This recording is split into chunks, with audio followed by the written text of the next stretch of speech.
सुनो, तुम एक नारी हो, नारी के समान व्यवहार करो। मेरे इस असुर महानायक शुंभ के चरणों में गिर जाओ।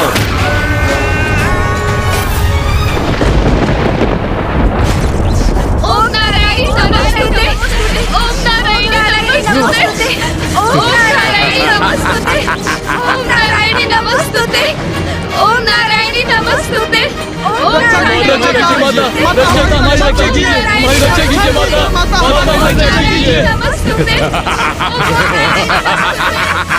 हमारी रक्षा कीजिए माता, माता हमारी रक्षा कीजिए। अपनी बाकी सेना को एक विशेष कार्य के लिए बचा के रखा है।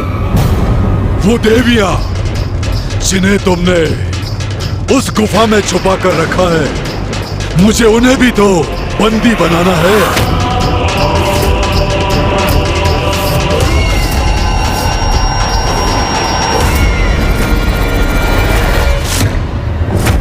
जगत जननी देवी कौशिकी, शीघ्र ही क्षमा याचना करो मेरे समक्ष, अन्यथा तुम्हारे सारे भक्तों का मैं अंत कर दूंगा, वध कर दूंगा, वध कर दूंगा, वध कर दूंगा। अपनी निर्दोष संतानों पर अत्याचार कदापि नहीं सहूंगी मैं। मूर्ख असुर, अपनी संतान की रक्षा के लिए तो मां असंभव को भी संभव कर देती। हे नारी, इस प्रकार त्योरियां चढ़ाकर टेढ़ी दृष्टि से देखना बंद करो मुझे। तुम्हारे और तुम्हारी उन देवियों के पास मेरे चरणों में गिरने के सिवाय कोई विकल्प शेष नहीं है। इसलिए चलो, समर्पण करो, गिरो मेरे चरणों में और स्मरण रखना, अपने दम्भ के कारण जितना विलंब तुम करोगी, उतना ही मेरे असुर सैनिक तुम्हारे प्रिय भक्तों को प्रताड़ित करेंगे। इसलिए अपनी पराजय स्वीकार कर मुझसे क्षमा याचना करो, क्योंकि एक समय में यहां मुझसे युद्ध कर तुम वहां अपने प्रिय भक्तों की रक्षा के लिए उपस्थित नहीं रह सकती। क्षमा तो तुझे मांगनी चाहिए दुष्ट असुर। तेरा प्रत्येक विचार, तेरे मुख से निकला एक एक शब्द तेरे दुष्कृत पापों की अनंत श्रृंखला है, जिनका प्रायश्चित तुझे करना चाहिए मूर्ख। तो बोलो देवी, माता, शक्ति और हाँ, जगत जननी, अब क्या करोगी? बोलो।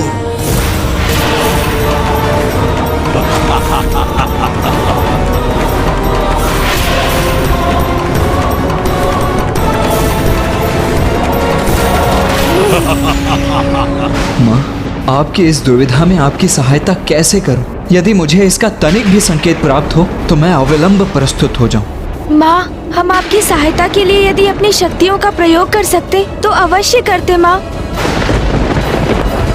अब समय आ गया है कि त्रिदेवों और देवताओं के भीतर निहित नारी शक्ति प्रत्यक्ष रूप में प्रकट हो और शुंभ के भीतर छिपी नारी शक्ति भी बाहर आने पर विवश हो जाए, जिससे शुंभ और निशुंभ का वध हो सके और संसार इन दुष्टों के आतंक, दुराचार और अत्याचार से मुक्त हो जाए। नारी शक्ति, अब स्मरण हो आया मुझे। माँ तो मुझे पूर्व में ही सब कुछ स्पष्ट बता चुकी है। तुमने उचित समझा पुत्र गणेश। मैंने जो दायित्व तुम्हें सौंपा था, अब उसे पूर्ण करने का समय आ गया है। भैया, मुझे ज्ञात है हम माँ की सहायता कैसे कर सकते हैं। तो इसमें विलंब कैसा गणेश? हमें शीघ्र बताओ। उचित है भैया, माँ का सहायक बनने के लिए हम सभी को अपनी शक्ति अर्थात अपने भीतर छिपी स्त्री शक्ति का आवाहन करना होगा।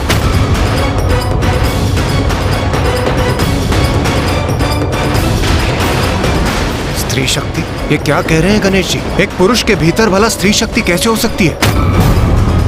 शुंभ निशुंभ का वध करने के लिए ये आवश्यक है। आपको उसका वरदान ज्ञात है ना भैया? उस वरदान को निष्फल करने के लिए हम सभी को अपने भीतर की नारी और उसकी शक्ति को जागृत करना होगा। तभी हम इन असुरों के वध में सहायक बनेंगे। हाँ अनुज, स्मरण हो आया मुझे। माँ ने कहा था कि समय आने पर देवों द्वारा आवाहन की गई उनकी भीतर की स्त्री शक्ति ही इस युद्ध में प्रमुख भूमिका निभाएगी।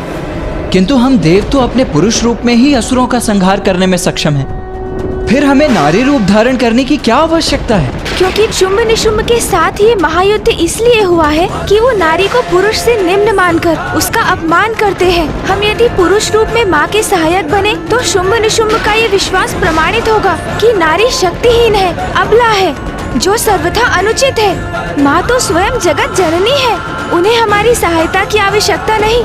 शुंभ ने उनके भक्तों को संकट में डाला है, जिसका परिणाम तो वो अवश्य भुगतेगा।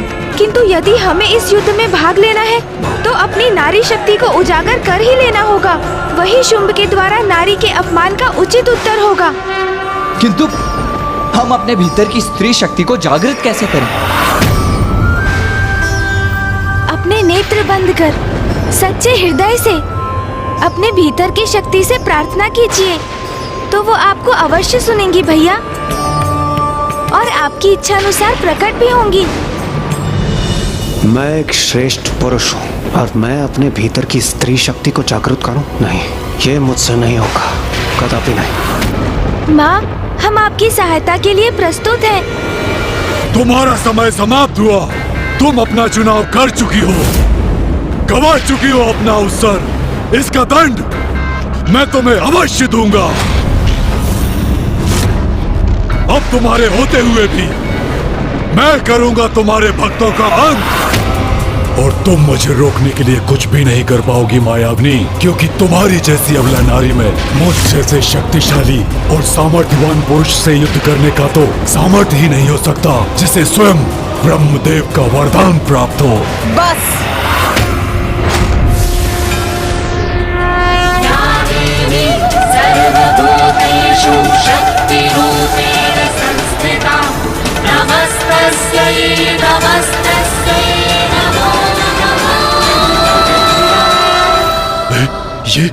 ये देवी इतनी विशालकाय कैसे हो गई?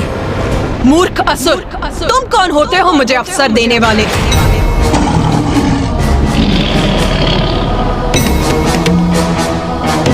ये समस्त संसार मुझसे ही उत्पन्न हुआ है मूर्ख। मेरे ही संसार में मेरे ही भक्तों को कष्ट पहुंचाने की उद्दंडता कर रहे हो तुम इतना भी नहीं समझ सके कि मैं एक ही समय में समस्त संसार में सभी स्थानों पर उपस्थित रह सकती हूँ। अज्ञानी असुर, मेरी इस असीमित शक्ति को अभी भी नहीं समझ सके हो तुम।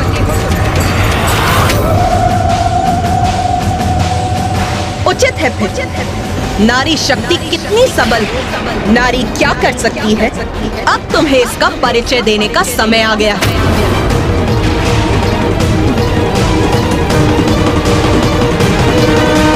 आप सब शक्ति का आवाहन कीजिए, अपने भीतर छिपी मेरी शक्ति को पुकारिए और उसे बाहर आने दीजिए देवगण।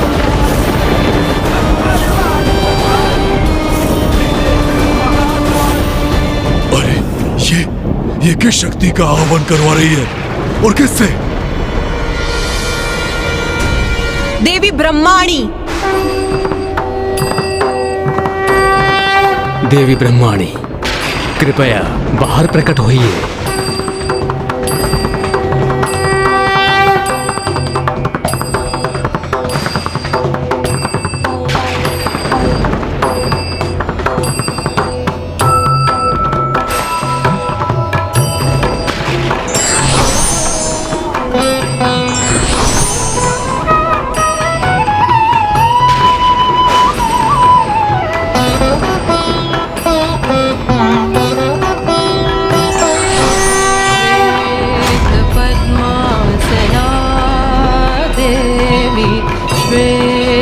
पद्मासना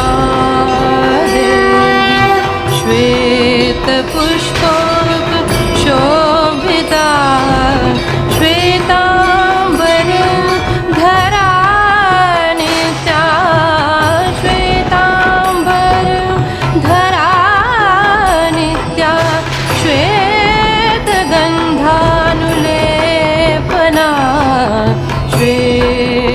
पद्मासना देवी श्वेत पद्मासना देवी महेश्वरी, देवी महेश्वरी, देवी महेश्वरी, देवी महेश्वरी, देवी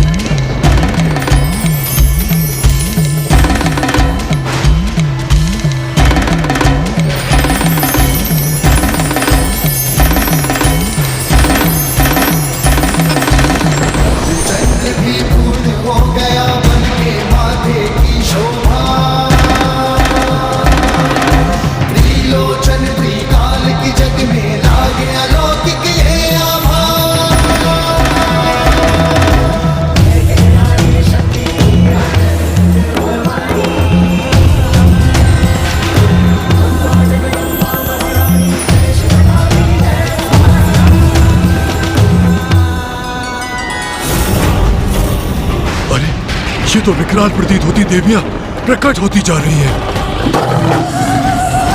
देवी कौमारी,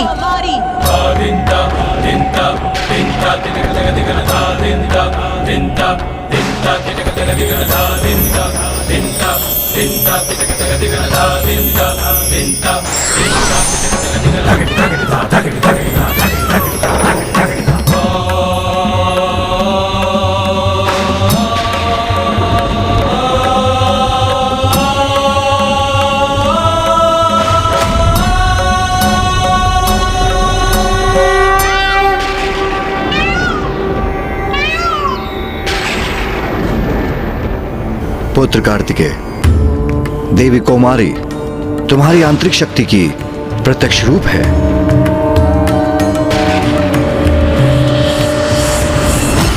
विश्वास नहीं होता।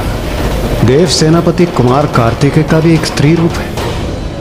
कोई बात नहीं, कितनी भी देवियां प्रकट हो जाएं, हैं तो नारियां ही। देवी वैष्णवी, मैं देवी वैष्णवी, वाराही और नरसिंही का आवाहन करता हूँ।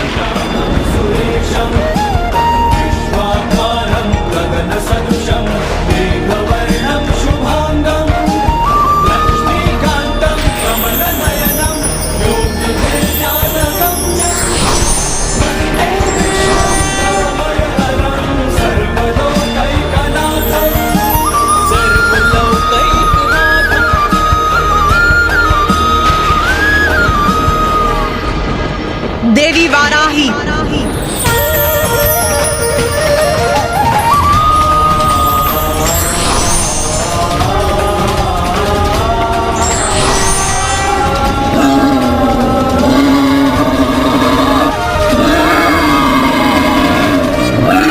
अरे इसने तो अपने हाथों में त्रिशूल धारण कर रखा है और इसकी गर्जना भी गगनभेदी है।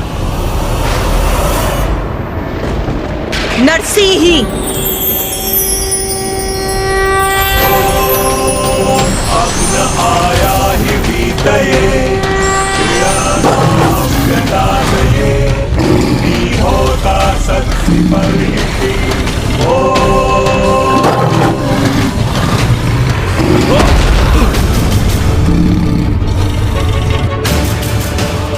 कि वो मेरा संतुलन बिगाड़ दे, असंभव।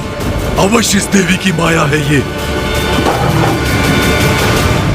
देवी वैष्णवी, वाराही और नरसिंही तीनों मेरी शक्तियां हैं।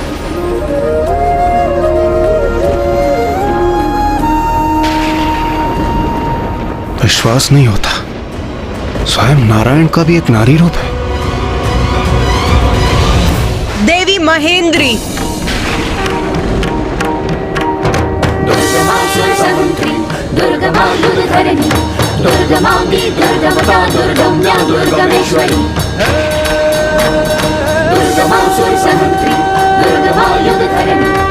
देवराज इंद्र, अब आप सभी देवताओं को भी अपनी भीतरी शक्ति का आवाहन करना चाहिए।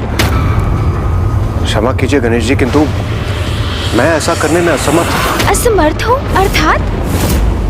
आप अपने भीतर की नारी शक्ति का आवाहन करने में असमर्थ हैं? अर्थात देवराज? क्योंकि कुमार कार्तिकेय मैं एक पुरुष हूं, सभी प्रकार से परिपूर्ण पुरुष, और मेरे भीतर एक स्त्री शक्ति हो, ये कैसे संभव है? देवराज इंद्र, क्या आपने देखा नहीं? महादेव, नारायण और ब्रह्मदेव, स्वयं मैंने तक, देव सेनापति कुमार कार्तिकेय ने भी अपने भीतर की स्त्री शक्ति का आवाहन किया। तो फिर आपको ऐसा क्यों प्रतीत हो रहा है कि आपके भीतर स्त्री शक्ति अनुपस्थित है? क्योंकि कुमार कार्तिकेय, मैंने पहले भी कहा है, मैं एक पुरुष हूं। माँ को हमारी आवश्यकता है और आप अपने पुरुष होने के अहंकार में डूबे हैं।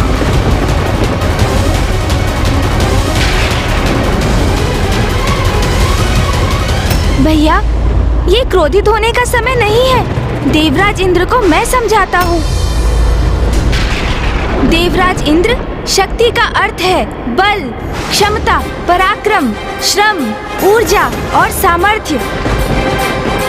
यदि आपको ऐसा प्रतीत होता है कि आपके भीतर नारी शक्ति नहीं है, तो क्या आप ये मानते हैं कि बल, पराक्रम, क्षमता, सामर्थ्य और ऊर्जा से रिक्त हैं आप?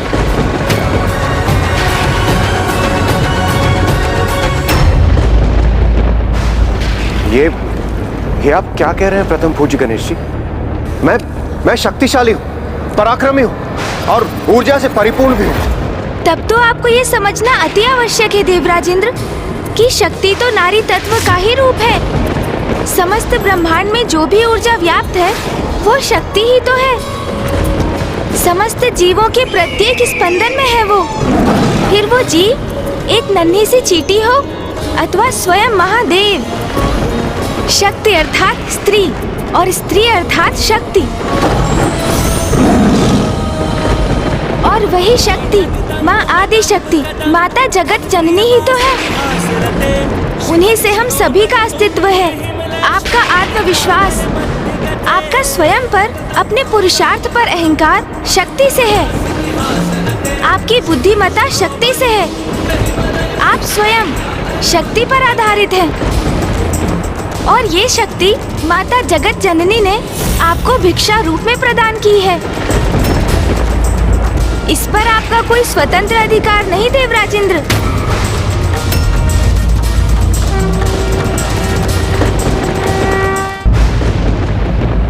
पिता श्री महादेव अपने मूल रूप में स्थिर हैं।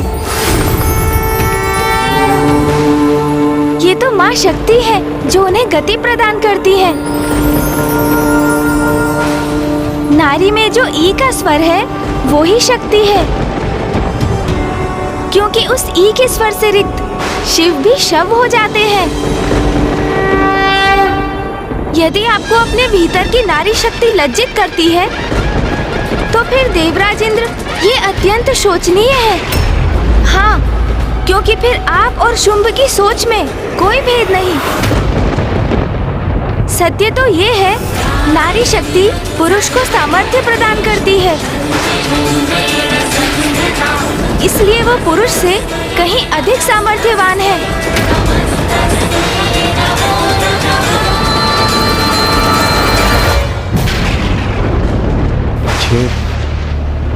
ये मैं कैसी भूल करने जा रहा था। अपने मिथ्य विश्वास के कारण मैं नारियों का अपमान कर रहा था।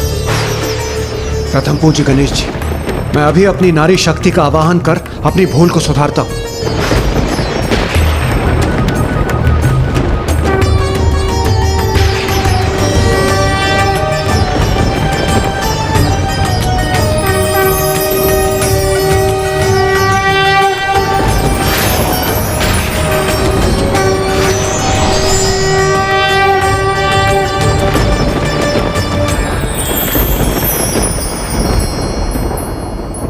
देवी महेंद्री, महेंद्र अर्थात देवराज की शक्ति स्वरूप हैं आप।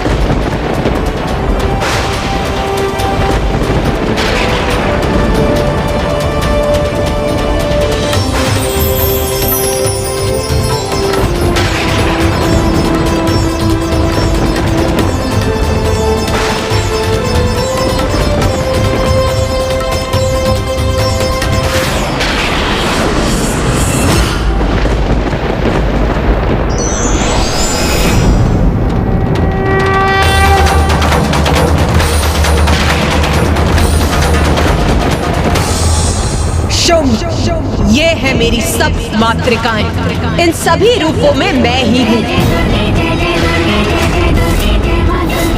और अब मेरी यही शक्तियाँ प्रत्येक लोक में जाकर असुरों का संहार करेंगी, मेरे भक्तों की रक्षा करेंगी। मेरे इन सभी रूपों के प्रकट होने से संसार सुरक्षित है। जाओ मेरी सप्त मातृकाओं और जाकर मेरी संतानों की रक्षा करो। जो आज्ञा माता।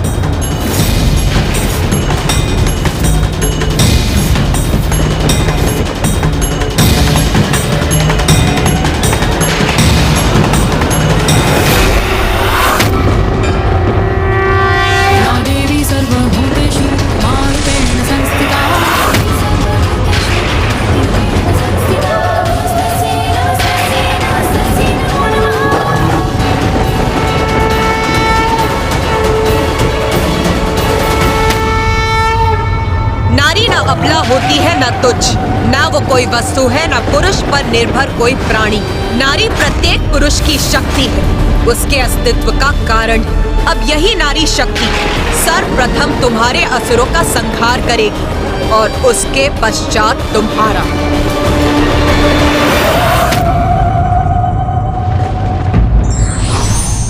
अभिमान और अहंकार के कारण व्यक्ति जिसे दुर्बल समझता है, वो दुर्बल भी व्यक्ति का अहंकार नष्ट कर सकता है।